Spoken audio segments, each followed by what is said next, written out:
이사야서 53장 2절에서 6절까지의 말씀입니다.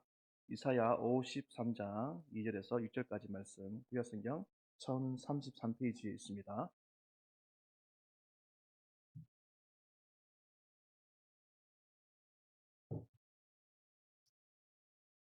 네, 다 찾았으면 우리 한 절씩 우리 교독하겠습니다. 네. 그는 주 앞에서 자라나기를 연한 순 같고 마른 땅에서 나온 뿌리 같아서 고운 모양도 없고 풍채도 없은즉 우리가 보기에 흠모할 만한 아름다운 것이 없도다.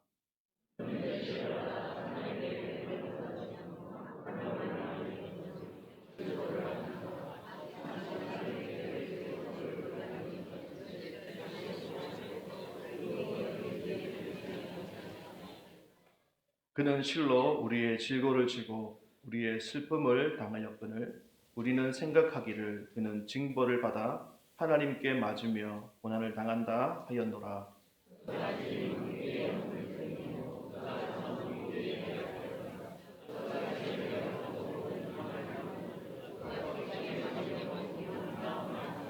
같이 합니다.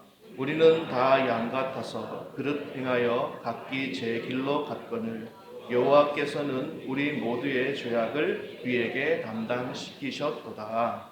아멘. 네, 오늘 말씀은요, 우리 상처 입은 예수라는 제목으로 함께 은혜를 나누고자 합니다. 네, 우리 매년 그러듯이 이제 한 2주 정도 지나면 고난 주간과 이제 부활절이 다가오죠. 우리가 그것을 맞이하게 되는데요. 고난 주간이 되면 우리는 예수님께서 걸어가신 그 십자가의 길, 그 길, 고난의 길, 순환의 길을 좀 깊이 묵상하지 않습니까? 묵상하면서 또 우리가 어떻게 그 고난에 동참할까 하면서 어, 그동안 읽지 않던 이제 승리책을 펴서 읽기도 하고 또 필사를 또 하기도 하고 또 새벽 기도를 또 나오기도 합니다. 그리고 어, 내 취미 생활들을 잠시 멈추고 하나님께 집중하는 시간을 가지려고 우리가 다들 애를 쓰기도 합니다. 성도님들에게 이번에 다가오는 그 고난주와 부활주는 어떤 의미가 있을까? 조금 시간이 남아 있지만 그죠? 그 전주에만 생각하는 것이 아니라 이 무렵이 되면 우리는 미리 생각을 좀 하는 것이 어떨까? 이런 마음으로 오늘 본문의 말씀을 준비했습니다. 저 역시 이제 고난 주간과 이 부활절을 맞이하는 성도의 한 사람으로서 제가 깨달은 그 예수님의 의미를 오늘 세 가지로 나누면서 함께 은혜를 나누고자 합니다. 오늘 본문은요, 이사야 선지자가 장차 오실 메시아이신 예수 그리스도에 대한 예언에 대한 부분인데요. 특별히 그가 받게 될 십자가의 고난과 부활에 대한 계시를 기록한 부분입니다. 첫 번째로 나누고 싶은 것은요, 예수님의 모습을 통해서 살펴볼 부분은 바로 어, 상처입니다. 우리 중에 어느 누구도 상처를 받고 싶은 사람은 아무도 없죠. 특히 내가 사랑하는 우리 아이들이 만약에 상처를 받는다. 그것을 원하는 부모는 아무도 없을 겁니다. 그런데 이사야는요, 장차 이스라엘의 구원자로 오실 메시아를 기록하는데, 예수님이 당하실 그 고난에 대해서 기록을 하고 있습니다. 특이한 것은 당시 유대인들이 가지고 있던 그 메시아에 대한 상이 있었는데, 그 상과는 거리가 멀다라는 것이죠. 하나님이 보내셔서 이스라엘을 구원할 메시아가 어떻게 인간의 손에 이렇게나 무참히 폭행당할 수 있나? 이스라엘이 가지고 있던 그 당시의 메시아 상에 비교해 볼 때 이사야의 계시는 절대로 그들에게 용납될 수 없는 것입니다. 절대로 받아들일 수가 없는 것이죠. 왜 그런가 하면 하나님은 절대로 약해서는 안 되기 때문입니다. 그분은 강해야 하고 능력이 많아야 하기 때문이죠. 그래야만 이스라엘의 그 원수들의 손에서 자신들을 구원할 수 있고 다윗 왕 시절에 누렸던 그 영광을 다시 회복할 수 있기 때문입니다. 그러나 실제 예수 그리스도는 어땠나? 본문 2 절, 3절 이렇게 보시면요. 그는 주 앞에서 자라나기를 연한순이죠. 연한순. 강한 거 아니죠. 연한순 같고 마른 땅에서 나온 뿌리. 그러니까 살기 위해서 가난하게 이렇게 나누어 있는 그 뿌리 같다고 하는 거죠. 그래서 고운 모양도 없고 풍채도 없는 거예요. 우리가 볼 때 흠모할 만한 아무것도 없는 거죠. 그리고 3 절에는 멸시를 받습니다. 멸시를 받아서 버림받고 간고를 많이 당하는 겁니다. 질고를 당하고 멸시를 당하고. 그래서 어느 누구도 예수님을 귀하게 여기지 않는다라고 2절, 3 절에 이야기를 하고 있습니다. 다시 말해서 예수님은요, 우리로부터 거부당했고 폭행당했으며 버림받았습니다. 그래서 몸과 마음에 엄청난 상처를 받으신 겁니다. 이사야는 52장 14절에 이렇게 이야기합니다. 전에는 그의 모양이 타인보다 상하였고 그의 모습이 사람들보다 상하였으므로라고 이렇게 이야기를 하겠죠. 여기에 쓰여진 이제 히브리 명사 상하였다라는 이 뜻은요. 형태를 알아볼 수 없을 정도로 무참하게 폭력을 당해서 입은 상태, 그 손상된 상태를 의미합니다. 칼빈은 이렇게 주장합니다. 사람들에 의해서 보기 어려울 정도로 심각하게 손상을 입었다. 이렇게 얘기를 해요. 그리고 또 여기 보면은 보다 더라는 말이 있습니다. 보다 더.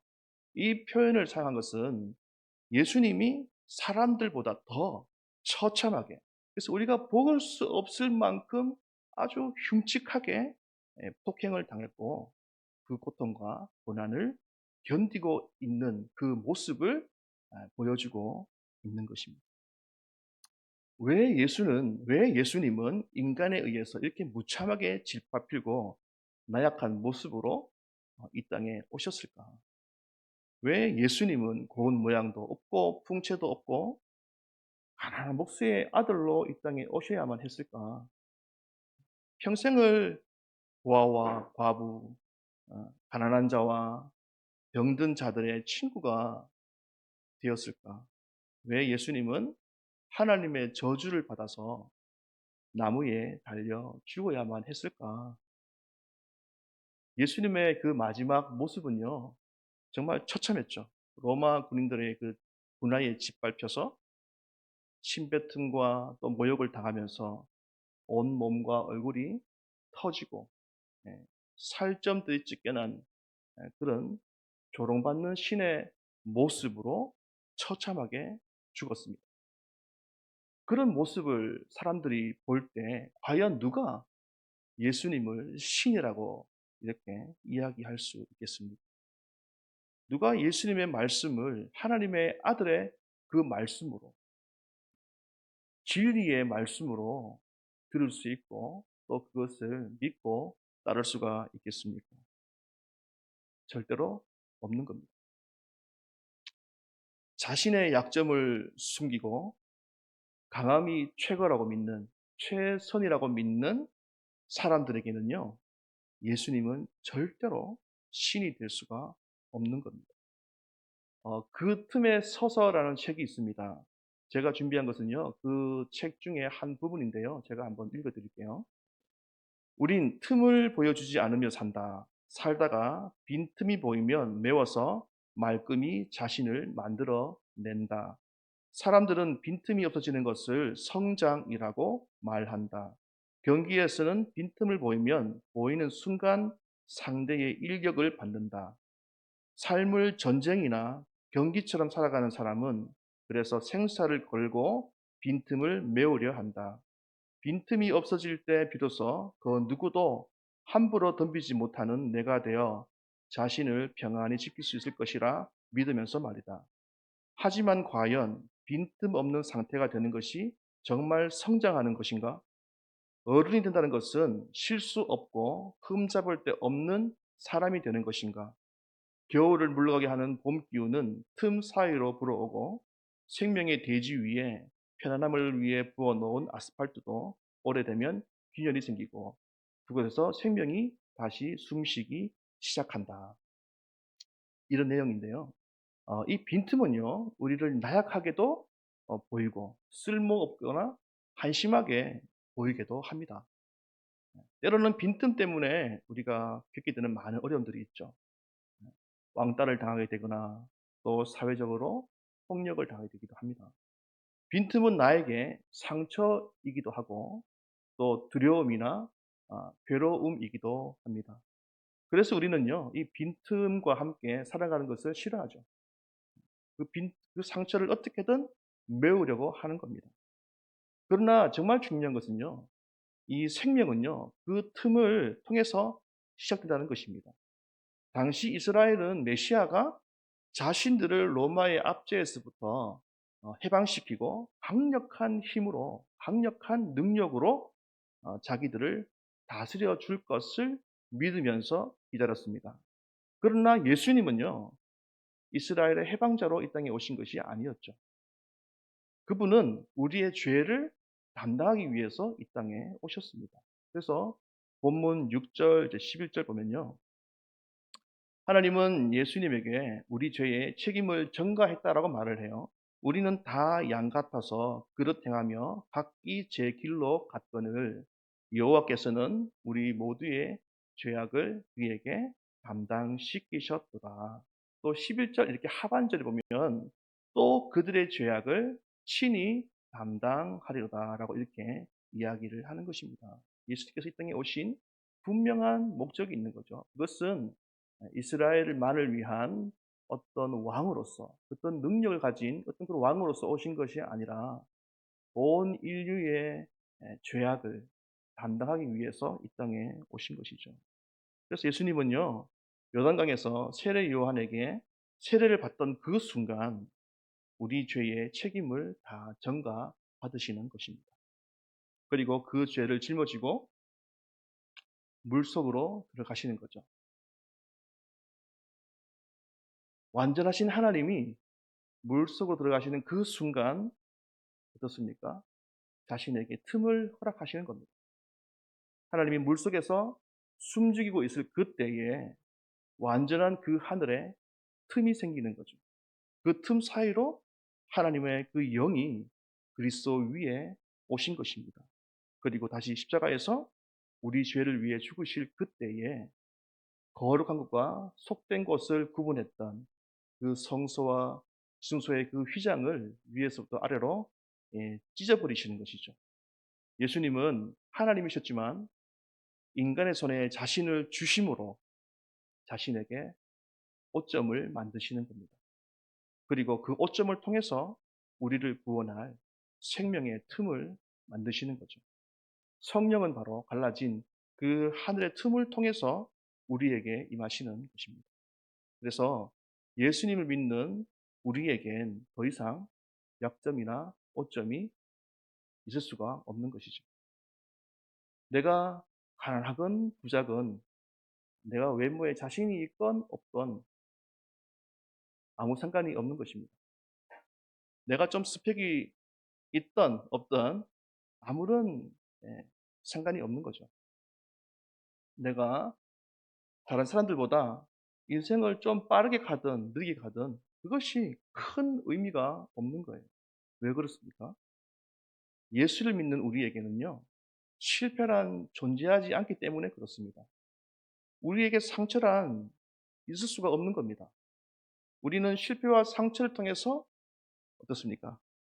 성장만 있을 뿐이고, 상처와 실패를 통해서 하나님을 만나는 귀한 기회를 얻게 되기 때문에 그렇습니다. 더 이상 사람들이 나에게 뭐 이런 말 저런 말 많이 하지 않습니까? 그런 말 때문에 우리가 상처받고 막 흔들리지 않습니까? 예. 근데 그럴 수 없는 거예요. 세상이 정해주는 그 기준에 우리를 그렇게 올가맬 필요가 없는 거예요. 그런 얘기들을 마음속으로 가지고 올 필요가 없는 것이죠. 그런 말들로 인해서 내가 상처받을 필요가 없는 것입니다. 그것은요, 악한 마귀가 내 영혼을 조금씩 갉아먹고 내 기쁨을 다 빼앗아가기 위한 그냥 속임수에 불과한 거예요. 그래서 우리는 어떠해야 합니까? 내가 상처가 있고 나에게 실패가 있을 그때에 그것을 숨기느라 급급한 삶을 사는 것이 아닌 겁니다. 그것이 하나님께서 우리를 향한 자신의 사랑을 나타내 주시는 거예요. 우리가 그것을 인정하고 그것을 통해서 하나님께 나아갈 수 있는 길이 열리는 것이고 하나님께서 우리를 만나주는 축복의 통로가 되는 것이죠. 두 번째로 나눌 말씀은요. 예수님의 모습을 통해 살펴볼 부분은 바로 체휼입니다. 체휼. 오늘 말로 이렇게 옮기면 뭐 공감, 그죠? 공감 이렇게 될 수도 있겠습니다. 이 단어는 동정하다, 뭐 동정을 보이다 이런 단어 뜻이 있는데요.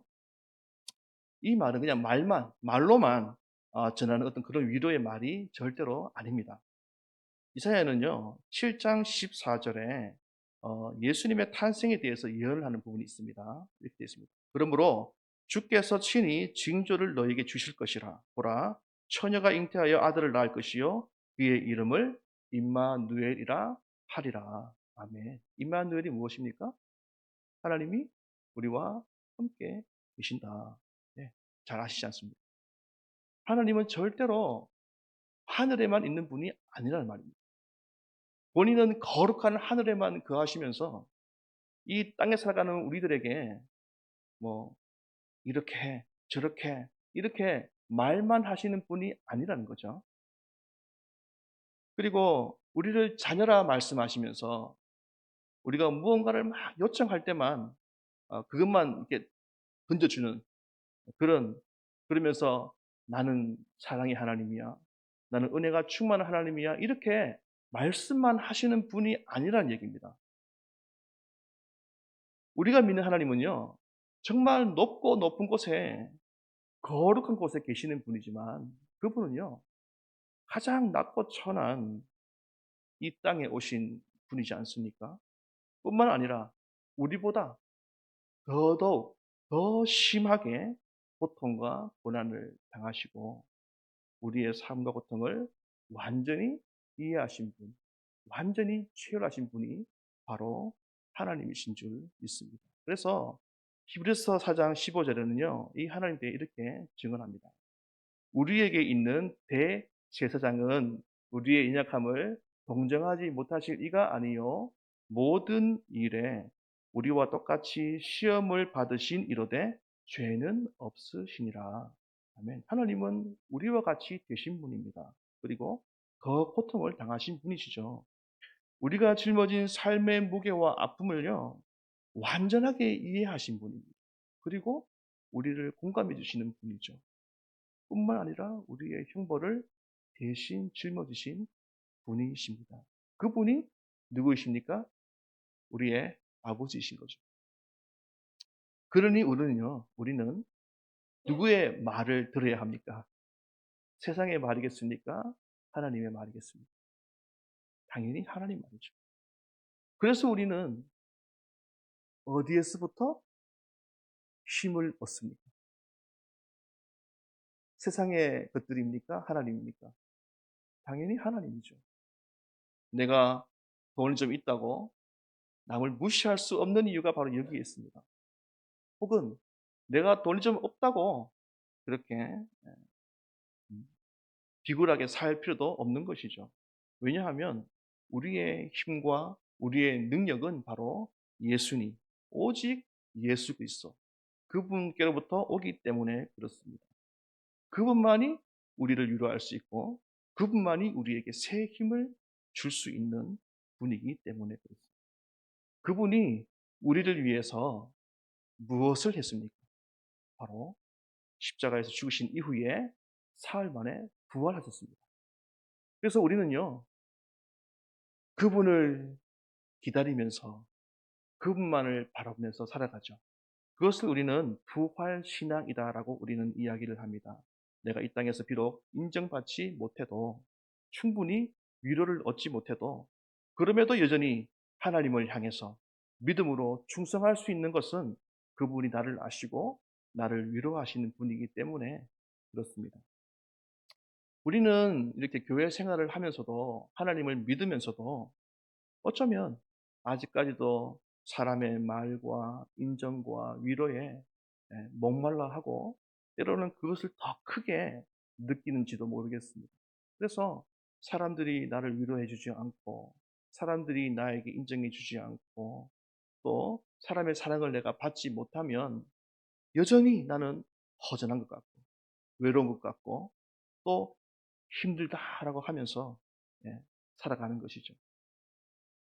그러나 그렇지 않습니다. 우리는 하나님으로부터 모든 위로와 힘을 얻습니다. 주님 만날 때 그분이 우리의 눈물을 닦아주시면서 뭐라 하시겠습니까? 아유, 잘했다. 착하고 순수된 종아. 이제부터는 나의 나라에서 영원히 나와 함께 하자. 이런 말씀 하시지 않겠습니까? 그 말씀 한마디에 우리에게 뭐가 생깁니까? 음, 죄송합니다. 위로를 얻게 되는 거죠. 힘을 얻는 것 아니겠습니까? 우리가 다른 것이 많다고 해서 힘이 나고 위로를 얻는 것 절대로 아닌 줄 믿습니다. 우리가 이 오후 시간에 왜 나와서 하나님께 예배를 드립니까? 이 주일날 다른 사람들은 다 가족들과 손잡고 밖에 나가서 즐거운 시간을 보내는데 왜 우리는 어제 그렇게 청소하고 아침에 새비도 드리고 각 부서에서 막 아이들 막 섬기고 오후까지 남아 가지고 이렇게 예배를 드립니까? 하나님께서 단순하게 주일을 거룩하다 하시면서 지켜야 했기 때문에 그렇습니까? 물론 맞죠. 진짜 의미는 우리의 안식이 이 땅에 어떤 주어지는 것으로 채워지는 것이 아님을 믿기 때문인 줄 믿습니다. 우리가 주일날 왜 교회에 나오겠습니까? 왜 우리가 안식일을 지킵니까? 우리에게 안식, 그 쉼은 오직 예수님의 말씀으로부터 하나님의 위로함으로부터 얻게 되는 줄 믿습니다. 우리가 영입니다. 영의 존재입니다. 우리가 아무리 우리의 육신에 무언가를 더하고 채워도 채워지지 않는 것이 있죠. 결핍이 있습니다. 그것을 세상에서 내가 아무리 잡으려고 해도 얻을 수 없는 것. 또 내가 다 잡은들 채워지지 않는 그 결핍은 오직 하나님으로만 채울 수 있습니다. 그래서 우리가 다 여기 온 줄 믿습니다. 아멘. 마지막으로 나눌 것은요. 예수님은 하나님과 우리 사이, 그 갈라진 틈 사이에 서서 지금도 우리를 위해서 중보하고 있다라는 사실입니다.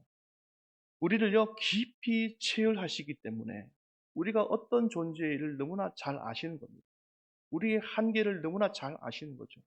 우리 육체의 연약함을 그분이 너무나 잘 아십니다. 그래서 예수님은 지금도 우리를 향해서 중보하시는 거죠. 우리의 죄를 위해서 지금도 기도하시는 겁니다. 사도행전 7장 6절 보면요. 스데반이 이렇게 말을 하죠. 기도합니다. 무릎을 꿇고 크게 불러 이르되 주여 이 죄를 그들에게 돌리지 마옵소서.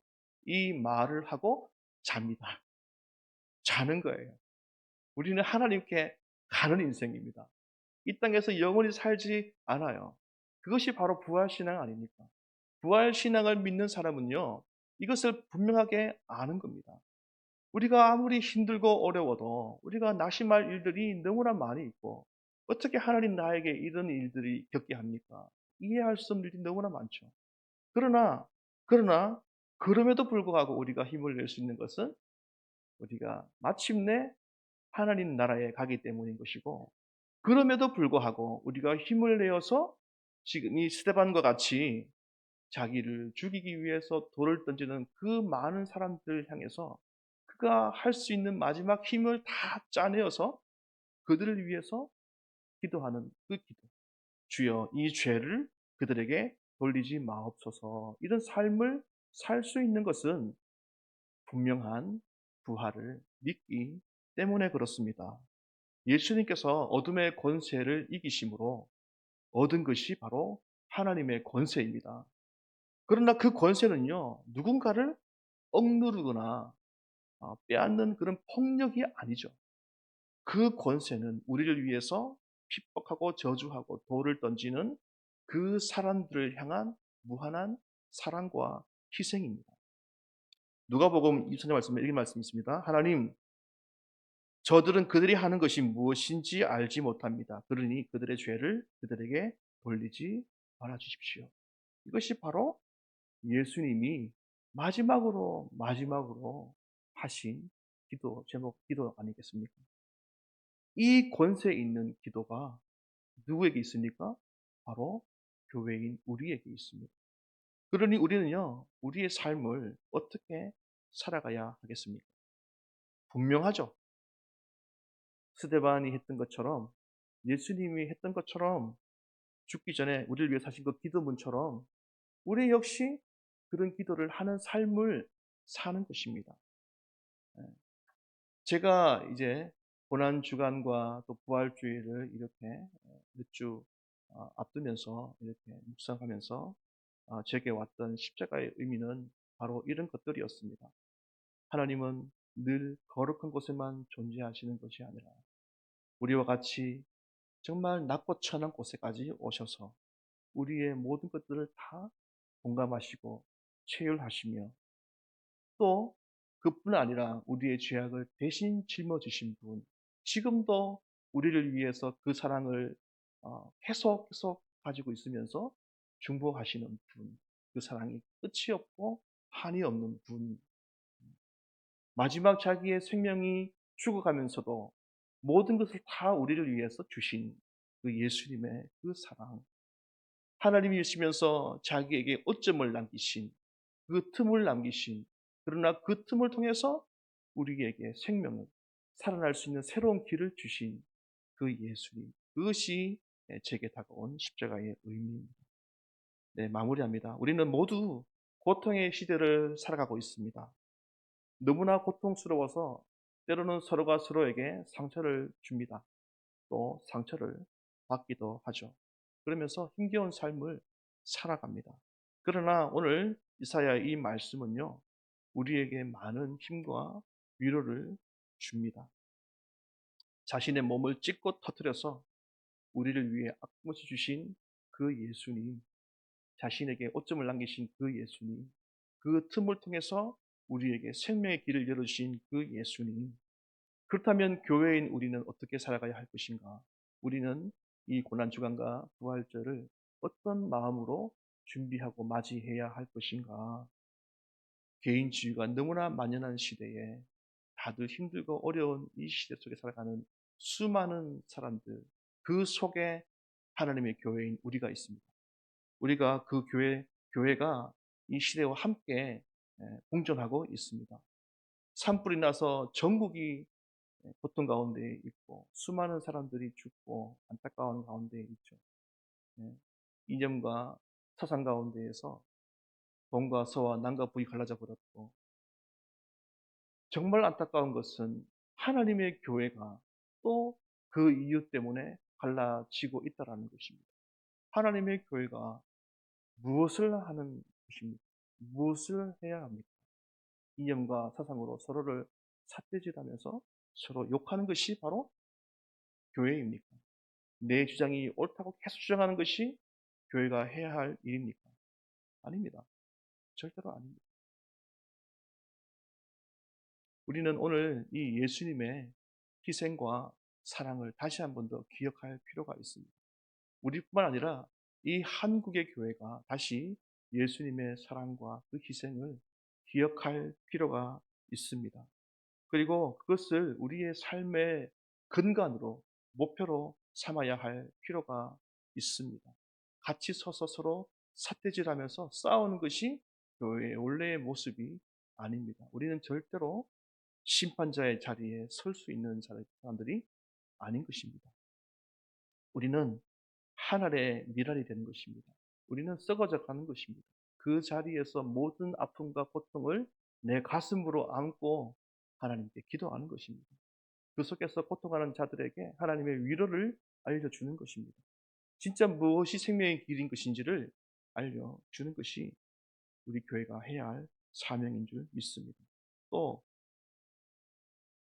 나에게 당한 이 슬픔과 고통과 이 어려움, 여기에 너무 연연해하지 말고 자신을 너무 처량한 모습으로 바라보지 말아야 할 것입니다. 그것은 하나님의 은혜입니다. 하나님이 우리에게 이것을 통해서 더 큰 일을 하라고 주시는 강점입니다. 우리의 장점이 되는 것입니다. 지난번에 얘기했는데 제가 공황장애가 있지 않습니까? 양쪽에 이명이 요즘은 또 많이 들리는데 예, 이 일 때문에 저는 공황장애 걸린 사람들의 마음을 압니다. 제 마음에 우울증이 있기 때문에 우울증이 빠진 사람들의 마음을 이해하죠. 얼마나 좋습니까? 저는 이것이 하나님 주신 제게 주신 복인 줄 믿습니다. 예, 그런 사람들이 지금 얼마나 많이 있습니까? 옛날에는 별로 없었어요. 지금은 너무나 많습니다. 그들을 공감할 수 있는 사람 누굽니까? 저는 공감할 수 있습니다. 왜? 제가 그렇게 되어 있었습니다. 육체의 질병과 고통 속에서 삶이 무너지죠. 가족이 누가 갑자기 세상을 떠나게 되면 모든 것이 무너지지 않겠습니까? 그 슬픔을 우리가 어디에 비유할 수 있겠습니까? 그러나 하나님은 선하신 분입니다. 하나님은 자신의 섭리와 주권 가운데에 하나님의 선하신 뜻을 우리를 통해서 이루어 가시는 분인 줄 믿습니다. 우리의 그런 고통을 주셨다면 하나님께서 또 다른 선한 계획이 있다는 사실을 우리에게 알려주고 싶은 것입니다.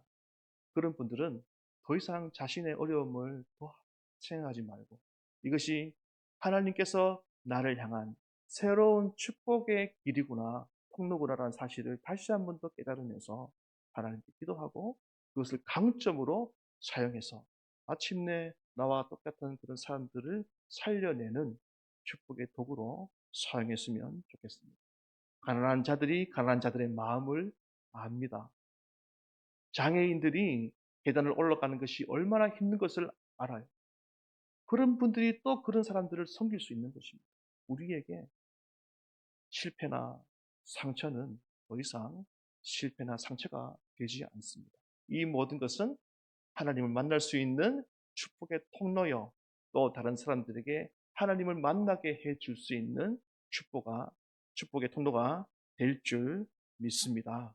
아멘. 우리 교회가 이런 어려움과 역경들을 그냥 그 속에서 막 쓰러지는 것이 아니라 그것을 믿음으로 뚫고 일어났으면 좋겠고 우리 주변에는 수많은 사람들을 살려낼 수 있는 진짜 이 마지막 시대에 하나님께서 이 교회를 통해서 하시고자 하는 그 뜻을 이루어가는 멋진 교회가 되면 좋겠습니다.